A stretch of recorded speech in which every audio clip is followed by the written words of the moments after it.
Good morning, student. Today we start lecture number third, topic chemical equilibrium. So पढ़ना है आपको equilibrium constant Kp. Equilibrium constant Kp जो होता है बेटा, एक गैस के लिए होता है, गैस मॉलिक्यूल के लिए. If in a reversible reaction, reactant and product in gas phase, then we define Kp. अगर किसी रिवर्सिबल रिएक्शन में रिएक्टेंट प्रोडक्ट गैस फेज में है तो उसके लिए Kp डिफाइन होता है. फॉर एग्जाम्पल में एक रिवर्सिबल रिएक्शन दी गई है, small A capital A plus small B capital B gives out small C capital C and small D. यहाँ पे गैस फेज में है, ये भी गैस फेज में है, ये गैस फेज में है, ये गैस फेज में. तो इस रिवर्सिबल रिएक्शन के लिए आपको Kp फाइंड आउट करना है. तो Kp जो होता है, ये होता है partial pressure. It is the ratio of partial pressure of product to the partial pressure of reactant. तो Kp इक्वल टू लिख सकते हैं आप, Kp equal to partial pressure of C, stoichiometry small c तो पावर में चली जाएगी, partial pressure of D, stoichiometry small d तो पावर में चली जाएगी, upon partial pressure of E capital A, stoichiometry small a तो ये पावर में होगा, partial pressure of capital B, stoichiometry small B है. तो Kp जो डिफाइन होगा वो केवल गैस फेज के लिए डिफाइन होगा. अगर किसी रिवर्सिबल केमिकल रिएक्शन में reactant product both are in gas phase, then both Kp and Kc define. But if one of the reactant product in aqueous phase, then only Kc define for aqueous phase. Second example है, जैसे for example में मैंने एक chemical reaction ली, N2 plus 3H2 gives out 2NH. ये gas phase में, ये gas phase में, ये गैस में. Nitrogen, hydrogen and ammonia, these are gas phase. तो अब आप Kp कैसे फाइंड आउट करोगे? तो Kp इक्वल टू होगा partial pressure of ammonia, Kp equal to partial pressure of ammonia. यहाँ पे स्टोइकियोमेट्री 2 है तो पावर में चली जाएगी, upon partial pressure of N2 and partial pressure of H2. यहाँ स्टोइकियोमेट्री 3 है तो ये भी किसमें जाएगा, पावर में. ये Kp होगा. Next chemical reaction for example में थर्ड एग्जाम्पल, इसे लिखा गया है PCl5 गैस, इसका डिसोसिएशन हो रहा है PCl3 gas and Cl2 gas. इसके लिए आपको रिलेशन फाइंड आउट करना है, Kp निकालना है. तो Kp इक्वल टू क्या हो जाएगा, Kp equal to partial pressure of PCl3 partial pressure of Cl2 upon partial pressure of PCl5. अब आप पार्शियल प्रेशर कैसे फाइंड आउट करोगे? फोर्थ पॉइंट है पार्शियल प्रेशर. पार्शियल प्रेशर आप कैसे फाइंड आउट करेंगे? तो पार्शियल प्रेशर जो होता है बेटा, पार्शियल प्रेशर इक्वल टू होता है मोल फ्रैक्शन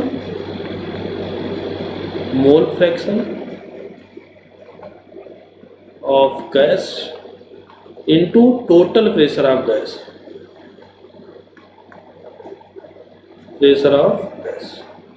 अगर आपको कहीं भी पार्शियल प्रेशर फाइंड आउट करना है तो आपको क्या फाइंड आउट करना पड़ेगा, उस गैस का मोल फ्रैक्शन नोन होना चाहिए और टोटल प्रेशर नोन होगा, तब आप क्या निकाल पाओगे, एक इंडिविजुअल गैस का पार्शियल प्रेशर निकाल पाओगे. तो हमने बताया पार्शियल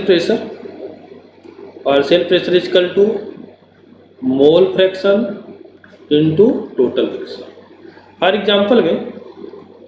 एग्जाम्पल वेसल्स है, इस वेसल्स में हमने 4 गैस को पुट कर दिया। ये गैसेस हैं ये B, C and D.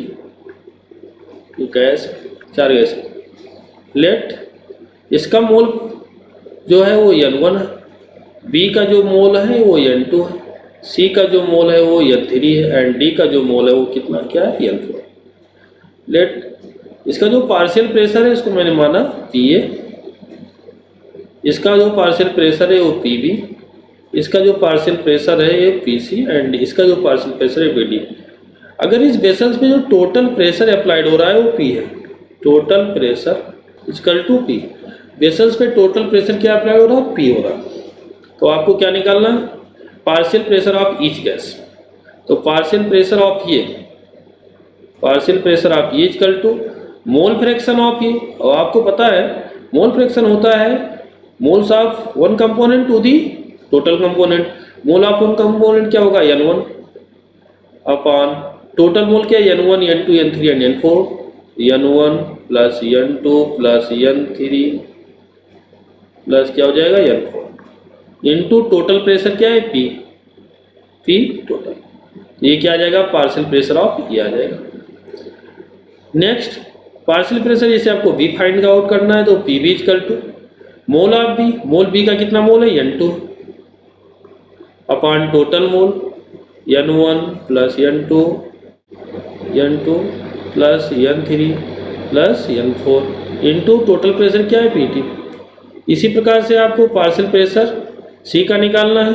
Partial pressure of C equal to क्या हो जाएगा, mole of C means N3 upon total mole क्या हो जाएगा N1 plus N2 plus N3 plus N4 into क्या कर देंगे P टोटल कर देंगे।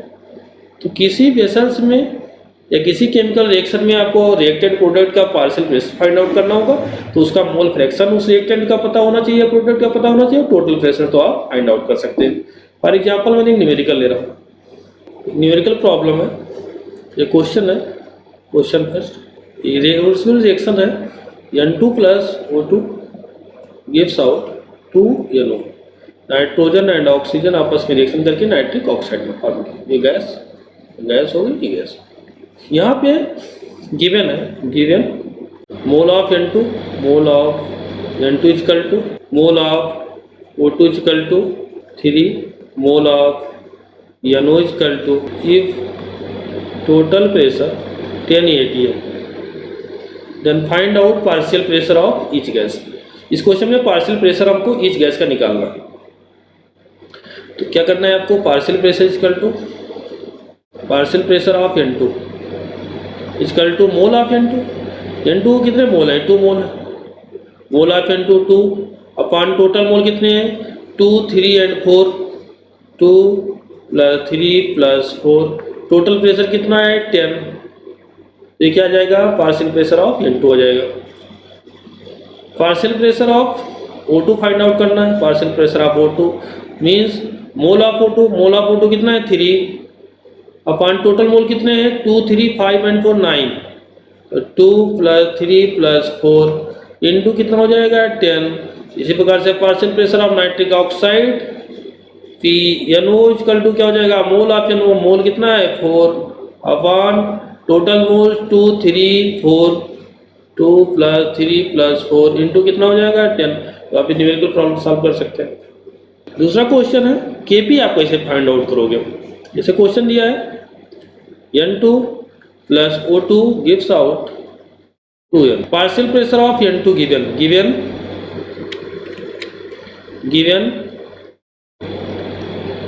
है। Partial pressure of N2 equal to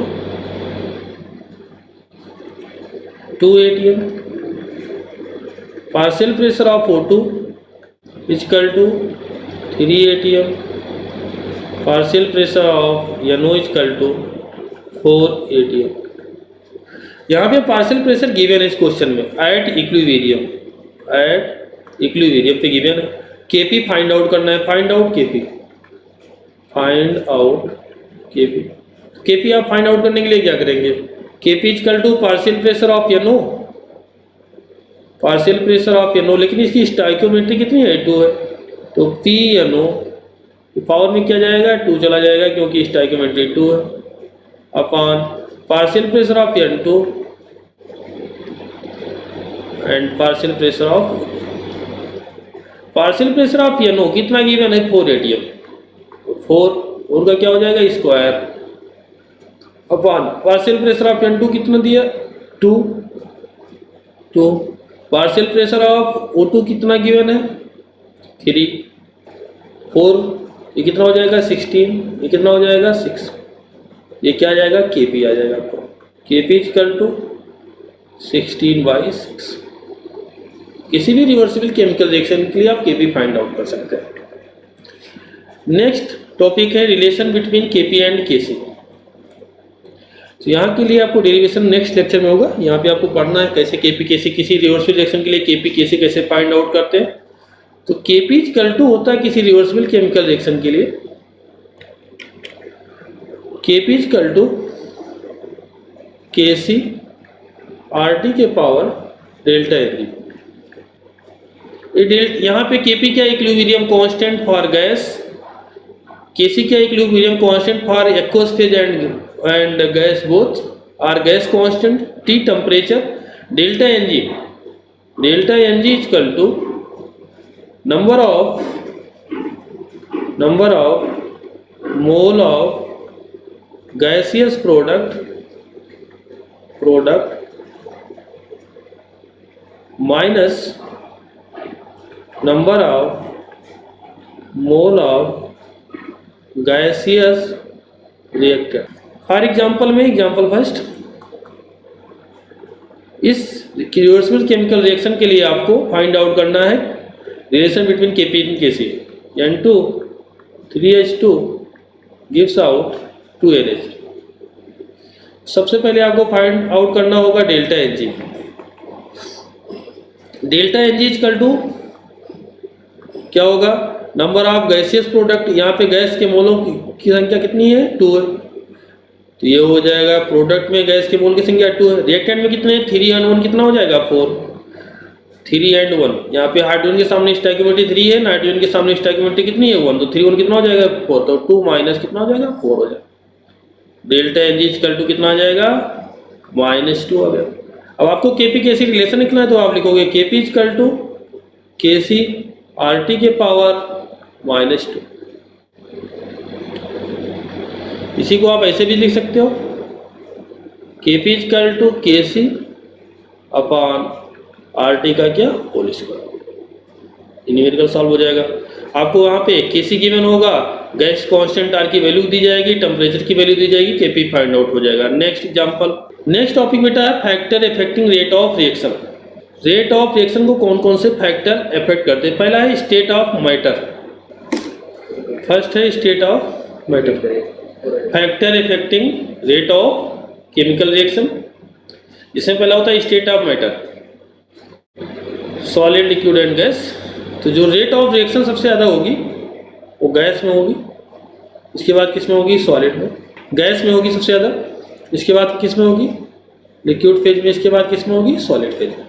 इसलिए होगी क्योंकि जो रेट होती है, रेट ऑफ रिएक्शन होती है, वो डिपेंड करती है एनर्जी, काइनेटिक एनर्जी पे। गैसेस मॉलिक्यूल के पास क्या होती है काइनेटिक एनर्जी ज़्यादा होती है, इसके बाद किसकी होगी लिक्विड की, इसके बाद किसकी होगी सॉलिड की। तो अगर किसी केमिकल रिएक्शन में आपको ये कौन से फैक्टर इफेक्ट करते हैं रेट ऑफ केमिकल रिएक्शन को, तो स्टेट फैक्टर इफेक्ट करता है। दूसरा है सेकेंड है टेम्परेचर।